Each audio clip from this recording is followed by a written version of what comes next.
This afternoon is our last session for Module 2. And in our first talk for this module, which talks about being an authentic Christian, we introduced to you another form of prayer, which is the vocal prayer and the raising of hands. Okay? And then we also, the second speaker is about loving God and our neighbor, which is loving God alone is probably dali-ra siya isulti, but loving our neighbor is a great challenge. And we also have the Christian family. And this afternoon, we have a good speaker here this afternoon with us. He will be talking about the Christian in the marketplace. So this will be about our businesses and our professions and how we act as an authentic Christian. So without further ado, help me welcome our speaker this afternoon, Brother Eric Pagaling. Good afternoon, brothers and sisters. Before I start my talk, allow me to share also some, siguro ko ba din naka-latest na news. So mga latest news sa marketplace. Siguro ko ba familiar na ito, no? Issue sa Apple. Ito na yung mga iPhones, sa ito, ilang di nasa yung mga programs, no, na pahinay sa ito ang mga cellphones. Issue sa Pikas po sa Samsung, na yung mga Note o mga S, no, mga bribery charges. Na-issue sa Uber, even sa Japan, no, mga big companies, mga issue sa mga negosyo. And, sa pa, itong so, itong 2008, no, itong recession sa US, na-issue on kanino sa Volkswagen. Itong ilang i-program sila ang mga sakyanan na bago na makadetect siya nga kung paano siya latest, na automatic mo change dito sa engine, may pasar siya. Pero once nga kung makadetect siya na wala na siya nag-test, back to the usual siya na operation. Pagsakte ang emissions. Harvey Weinstein, mga sexual harassment. Itong kanina sa Uber was issue on sexual harassment. So, kasi makita natin na common sa ating mga issues sa marketplace. Dapat tayo makita ng common. So, basically, pwede natin i-summarize into 4 P's. Hindi itong 4 P's na 4 P's.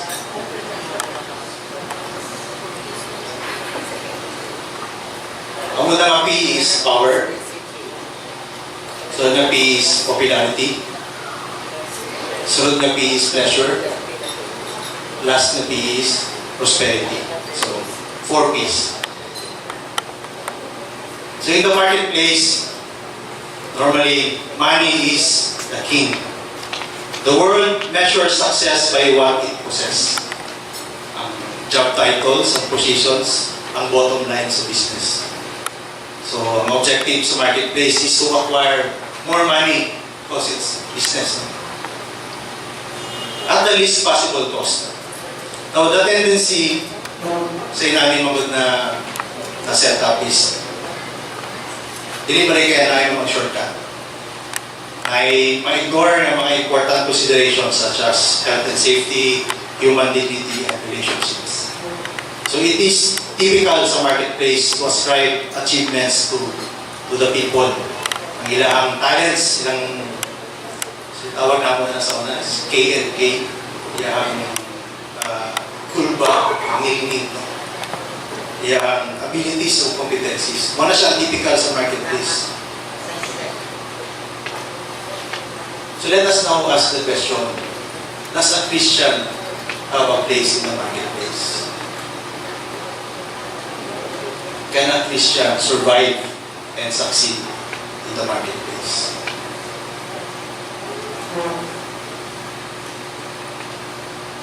By the way, my name is Eric. I'm Eric Pagaling, and I will be talking about the Christian in the marketplace. Now, the purpose of this talk is to encourage us businessmen and professionals to trust only in the Lord in our work and for the fruits of our labor. And lastly, to help us understand our mission in the marketplace. By the way, I am a chemical engineer by profession. My line of expertise is on the design, construction, commissioning, and operation of processes and plants. So since I have started work, my task exposed me to dealings, various business dealings with contractors, vendors, suppliers, various service providers, government agencies, local government from barangay to city, municipio to provincial, and this also includes dealings with the community. I am presently connected with the power generation company, so I am handling the environment department and concurrently handling the permits and compliance department. I am married, I am happily married, and with 2 sons. So we are both happy. I'm married and she's happy. So we're both happily married. I am from the 15th batch of BCLP. So we are now 23. So I'm happy to see some of my batchmates. So that was sometime in 2009. So in this topic, we will try to learn about, number 1, God's plan for us in the marketplace. Second is, what is the Christian character in the marketplace? And lastly, I'm going to share with you God's formula, or formulas, in order to succeed and to survive in the marketplace.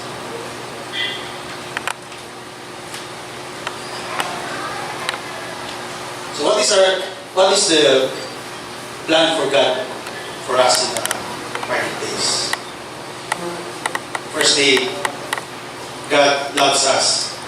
So His plan is to save all mankind through Jesus Christ and make us part of the new creation. So that includes us in the marketplace.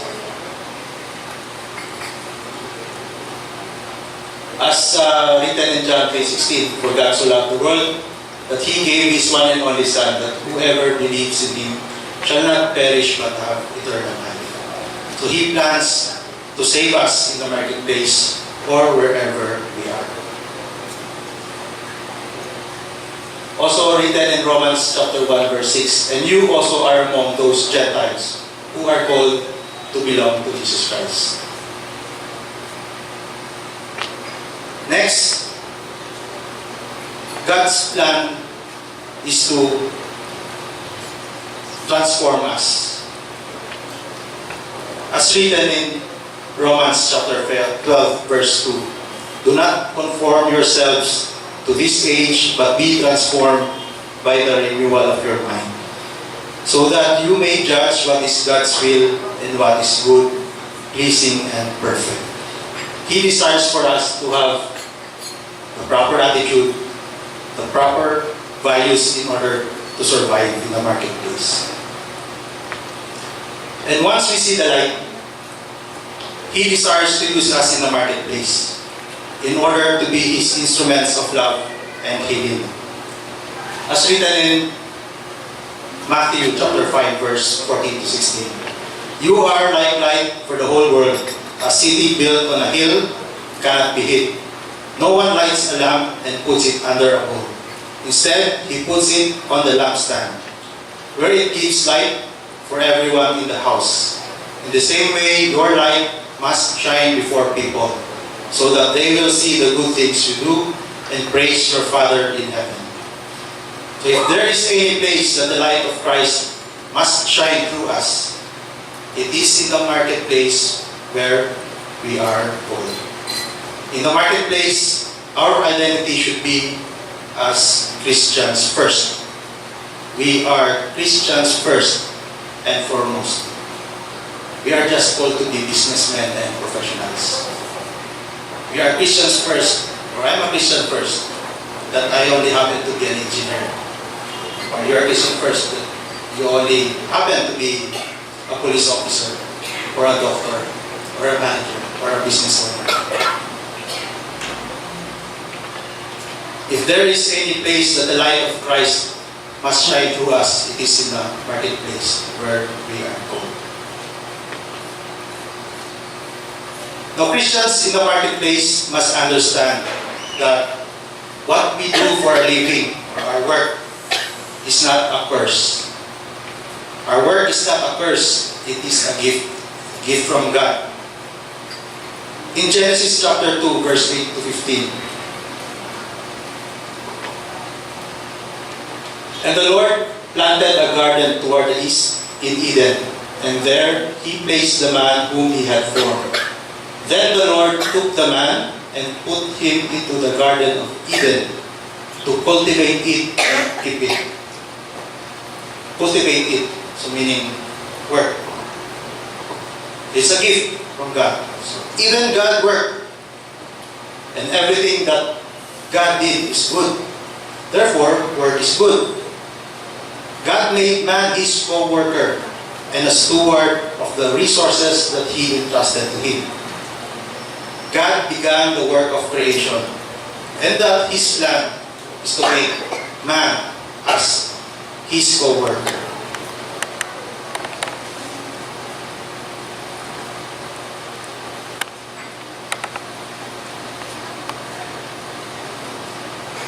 Now let's talk about wealth and money. What does Scripture say about wealth and money? First is that it is also a gift.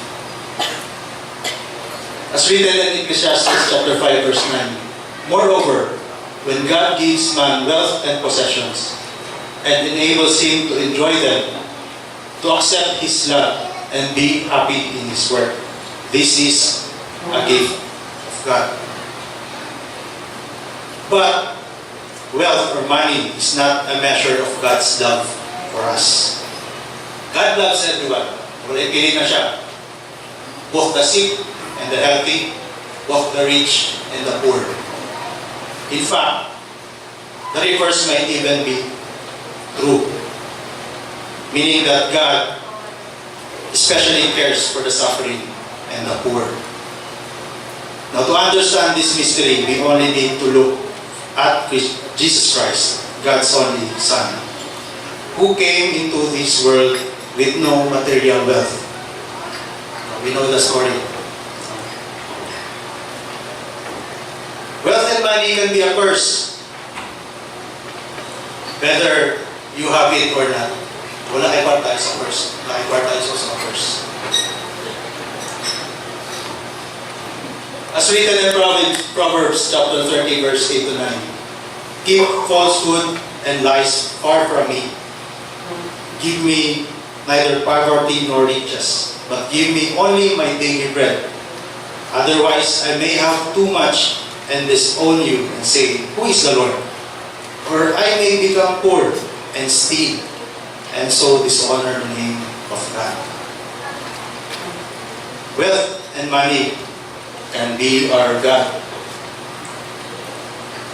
In Matthew chapter 6, verse 24, "No man can serve two masters, and he will either hate one and love the other, or be attentive to one and despise the other. You cannot serve both God and money." Or lastly, people tend to acquire money and wealth and accumulate in a way that does not conform to God's plan nor glorifies Him. So therefore, it cannot serve as a measure of a man's true success. Money cannot serve as a measure of a man's true success. So what should be our attitude toward wealth and money? First is, be content. As written in 1 Timothy chapter 6, verse 6 to 9, "But godliness with contentment is great gain, for we brought nothing into the world, and we can take nothing out of it. But if we have food and clothing, we will be content with that." People who want to get rich fall into temptation and a trap, and into many foolish and harmful desires that plunge men into ruin and destruction. Next is, let us be thankful. In Deuteronomy chapter 8, verse 10 to 18, but when you have eaten your fill, you must bless the Lord your God for the good country He has given to you. Be careful not to forget the Lord your God. Otherwise, you might say to yourselves, it is my own power and the strength of my own that has obtained for me this wealth. Remember then, it is the Lord your God who gives you the power to acquire wealth by fulfilling, as He has now done, the covenant which He swore to your fathers. Next is, do not make it an end in itself. Do not fall in love with money. In 1 Timothy chapter 6, verse 10, the love of money is the root of all evil. Some men, in their passion for money, have strayed from the faith and have come to great pain. Next, do not acquire it unjustly or dishonorably. Otherwise, it shows that we do not trust in God's goodness as a means of providing for our needs. God is a wise, perfect, and loving Father who will provide us with our needs. As written in Psalm 23, the Lord is my shepherd, there is nothing I shall want. And in Matthew chapter 16, verse 28, what profit would a man show if he were to gain the whole world and destroy himself in the process?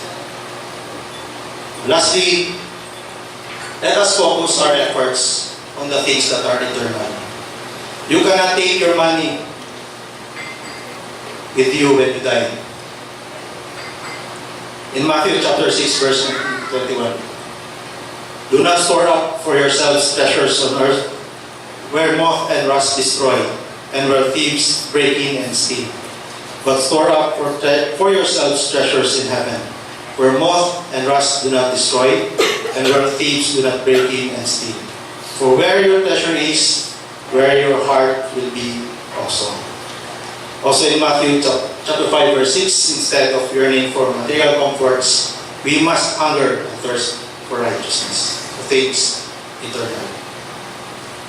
Now I'm going to share with you the following formulas of God to survive and succeed in the marketplace. The first formula is taken from Matthew chapter 6, verse 33. But seek first His kingdom and His righteousness, and all these things will be added to you.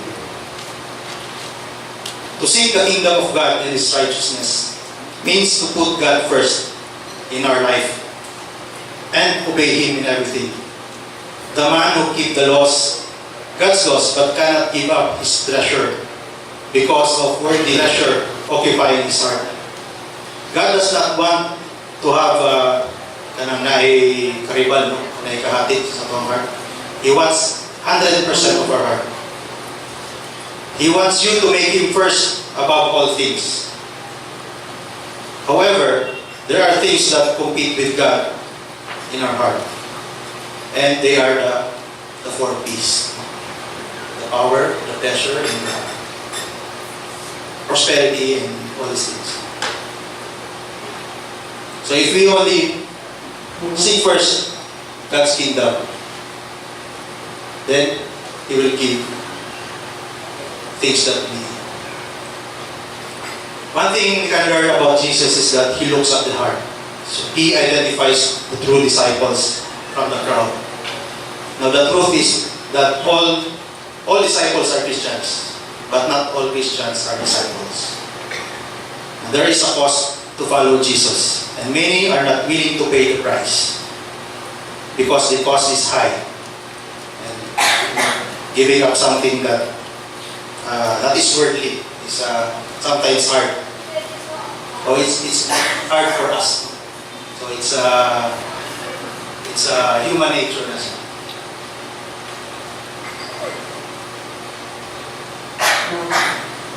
The second formula is taken from Joshua chapter 1, verse 1 to 9. Do not let this book of the law depart from your mouth. Meditate on it day and night, so that you may be careful to do everything written in it. Then you will be prosperous and successful. So it's a required. So it's, kung makita nato sa two verses na is, na man's part, na God's part. So sa itong man's part, meditate on the word or the book day and night, so that we will be careful to do everything written. Then God's part, then He'll make us prosperous and successful.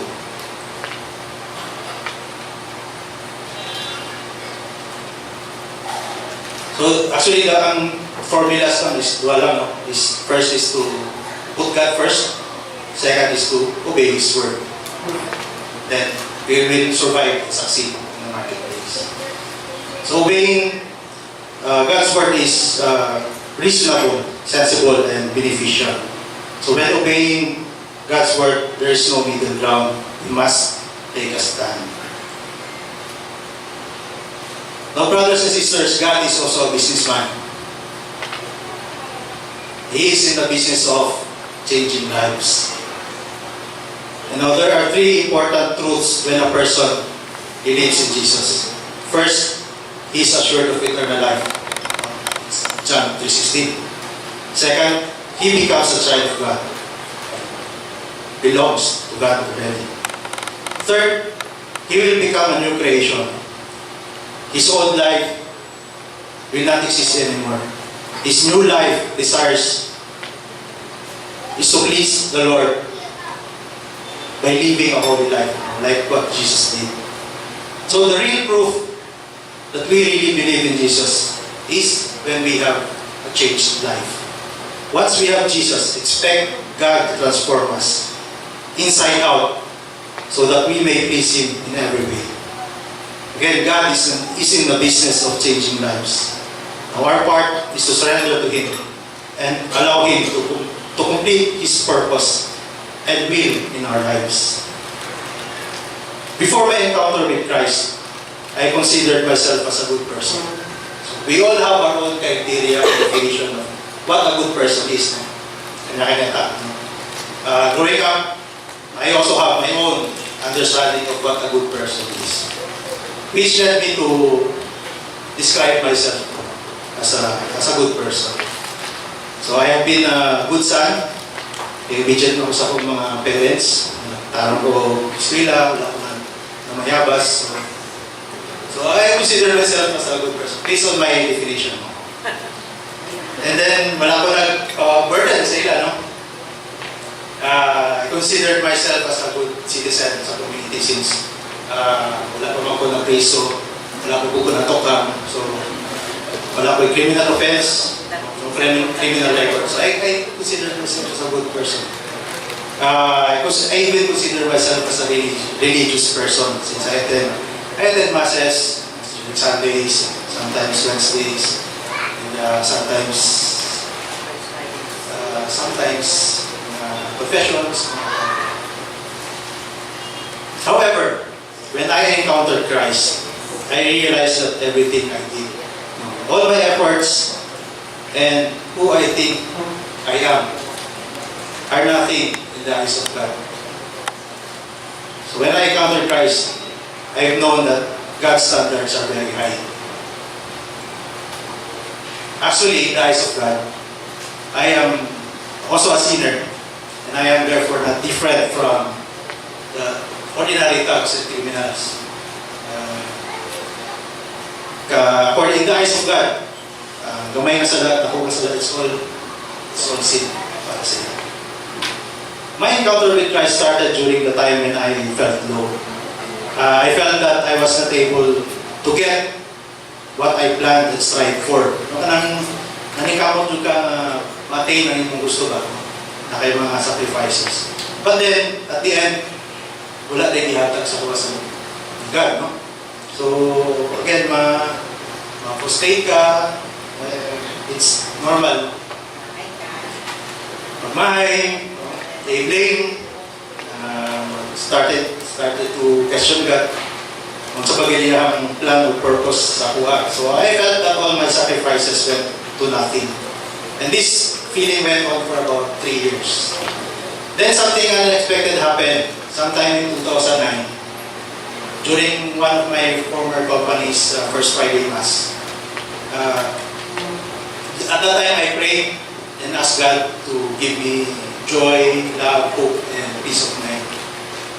And before the Mass ended, ang tao ng tapad na ako, idowal sa kuha, nung siya, Eric, invited ako breakfast sa mga Cristina hotel. Sa kuha na siya, fellowship na siya sa BCBP. Sa BCBP. Okay, sige, wala ko duty on Saturday. Sige, huwag ko ibatod po. So I said yes.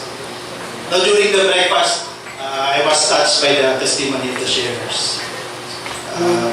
The sharers then were Buddy Irona and his wife. I was inspired on how God used BCBP to change them to better persons. I also realized that my troubles and worries are nothing compared to what they are going through, and how they were able to overcome their trials through God's help. So, tuloy-tuloy na, right after breakfast din na ito, Brother Rene Ortiz asked me if I can return in the afternoon to join the BCLP 15. So, diretso to, breakfast, diretso BCLP 15. Now, because na-touch ko during the breakfast, I said yes. Okay. Believing that, hoping this would be God's answer to my prayers. And since then, I found myself eager to attend each CLP session until we graduated. The community helped me grow and strengthen my relationship with Christ. I now pray upon waking up in the morning. Dati wala na siya. I regularly read the Bible during office breaks. Like before, maabrihan lang ang Bible kung may problema o may college o may exam. Now, in terms of vocal prayers, I can confidently say vocal prayers, and not just memorized ones. And I now base important decisions on the question, what would Jesus do? So when I encounter difficult decisions at work, so I would first ask, what would Jesus do? And then pray after that. So living in Christ, I have experienced more joy, love, peace of mind, and hope. So things that I pray for. So God has even blessed me more than what I deserve.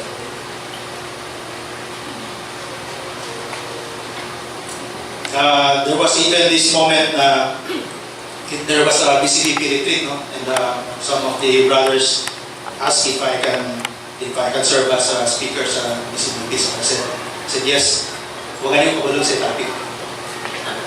But then, I think a week after ito, I got a promotion. So, I don't know, God works in mysterious ways. No? But hindi siya masabot nga, no? Say yes mo to serve, ma-promote sa work. Hindi siya ina. So I can even testify God's power when we ask Him for help in times that we do not know what to do anymore. So, sa former work na, former company, may mga trouble sa planta. The people do not know, na ako sa likod sa control panel. So mga nasa planta, familiar. Sabi nila, nagtanaw ko, nag-check up ko dito sa plantahan ako. They don't know I'm already paying over the equipment. Kaya gano'n tayo nga, wala kabulog sa ibato. Kung sabi problema, mga anak na lang juga. Lord, ibuhat na naman ka ng ikaw, diba? And it worked, no? So, natin mga victories by doing that. And later, I found out na ang ibang brothers na ito nasa itong company, they're also doing the same thing. So wala lang siguro yung dungan mag-abot dito sa likod ng layover. And because of my line of work, I get to deal with other people, other organizations. And delivery kaya na kayo mag-meet na later on magawa ni mo nga, it's a member also of BCBP, other chapters. And lahat mo feeling when you get to work with the BCBP brother or sister. Wala kay worries. Masundigin mo nga, you are in good hands. BCBP brother mo. So, nagkana na siya ng klase na dealings. Sometimes you start the conversation with say mga hilig, basta mga inong siya nga, nasa hilig siya music, nasa sa ministry, sa rin, sa music ministry. Okay, sa rin mo group, BCBP ha? BCBP po ba? So, ngayon na ma-surprise ka. So, brothers, God is still in the process of preparing my heart. So I know there are still struggles to come, but I need not worry because I know that God is in control. I will encounter trials and challenges, but I am confident and believe that God will be there for me all the time as long as I remain in Him. I now believe that everything happens for a reason and nothing happens by chance. God is good all the time and wants nothing but the best for me and for us. So everything is according to God's plan. Even my being here in front is part of God's plan. In conclusion, let us again return to the questions. Does a Christian have a place in the marketplace? God has created us for a purpose. To love Him and to serve Him with all our hearts, minds, and souls. Even in the marketplace. For the same thing. To love Him, to serve Him, and glorify Him in the marketplace. Our professions and businesses, or our presence in the marketplace is not by coincidence. God has a plan for us, and His plan is always good. He knows the future, and His plans for us are good and full of hope. His plans and will for us are perfect. He never commits a mistake, and His timing is always right. This does not mean that we will be spared from pain, suffering, or hardship. Nagya po na siya. But God will see us through to a glorious conclusion.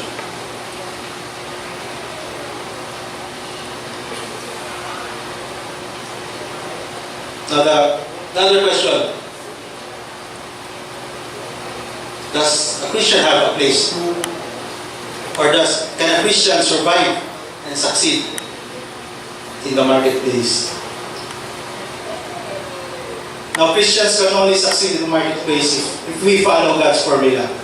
Put God first in everything. Second, obey His commandments. Our work, career, business, this is not our God. It is not an end in itself. God has a plan for our work, for what to do with our resources, talents, and gifts. Work is meant to serve those who benefit from our products or services, to obtain money, to meet our personal and family needs, society's needs, as well as to provide for those who are less fortunate, and of course the church. Everything about our work must glorify God. King Solomon experienced all these 4 P's. So we know the story of King Solomon. Siya ang pinaka-wise, pinaka-rich, pinaka-popular. King Solomon, wala na yung nakalabaw niya. But in the end, he considered all these 4 P's meaningless. I have seen all the things that are done under the sun. All of them are meaningless, chasing after the wind. At the end, he learned a very important lesson about life. He said, "Now all has been heard. Here is the conclusion of the matter. Fear God and keep His commandments, for this is the whole duty of man. For God will bring everything into judgment, including every hidden thing, whether it is good or evil." Again, I am Eric Pagaling. Thank you and God bless us. We shall have our discussion starter. There are 2 questions. For the first talk. The first question is, how are you able to serve and glorify God in your marketplace situation? The second question is, what are the things you can begin to do to further glorify God in your marketplace situation. And may I urge the DGL to start for the second talk, to start your discussion regarding baptism based on your experience.